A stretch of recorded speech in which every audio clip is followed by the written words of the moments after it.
साथियों, 21वीं सदी का आज का युवा अपनी व्यवस्थाएं, अपनी दुनिया खुद अपने हिसाब से बनाना चाहता है। इसलिए उसे एक्सपोजर चाहिए, उसे पुराने बंधनों, पिंजरों से मुक्ति चाहिए।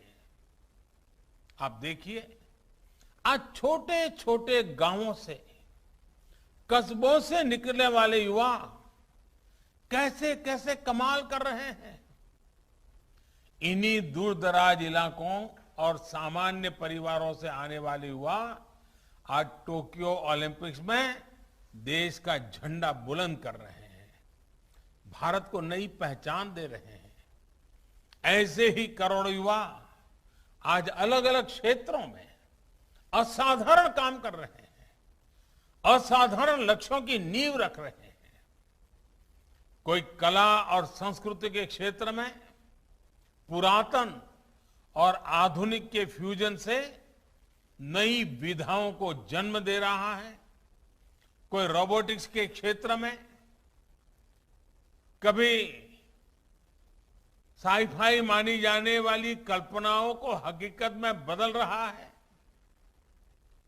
कोई आर्टिफिशियल इंटेलिजेंस के क्षेत्र में मानवीय क्षमताओं को नई ऊंचाई दे रहा है, तो कोई मशीन लर्निंग में नए माइलस्टोन्स की तैयारी कर रहा है। यानी हर क्षेत्र में भारत के युवा अपना परचम लहराने के लिए आगे बढ़ रहे हैं। यही युवा भारत के स्टार्टअप इकोसिस्टम को रिवॉल्यूशनलाइज कर रहे हैं। इंडस्ट्री 4.0 में भारत के नेतृत्व को तैयार कर रहे हैं और डिजिटल इंडिया को नई गति दे रहे हैं। आप कल्पना करिए, इस युवा पीढ़ी को जब इनके सपनों के अनुरूप वातावरण मिलेगा तो इतनी शक्ति कितनी ज्यादा बढ़ जाएगी। और इसलिए नई राष्ट्रीय शिक्षा नीति युवाओं को ये विश्वास दिलाती है कि देश अब पूरी तरह से उनके साथ है, उनके हौसलों के साथ है। जिस आर्टिफिशियल इंटेलिजेंस के प्रोग्राम को अभी लॉन्च किया गया है, वो भी हमारे युवाओं को फ्यूचर ओरिएंटेड बनाएगा, एआई ड्रिवन इकोनॉमी के रास्ते खोलेगा।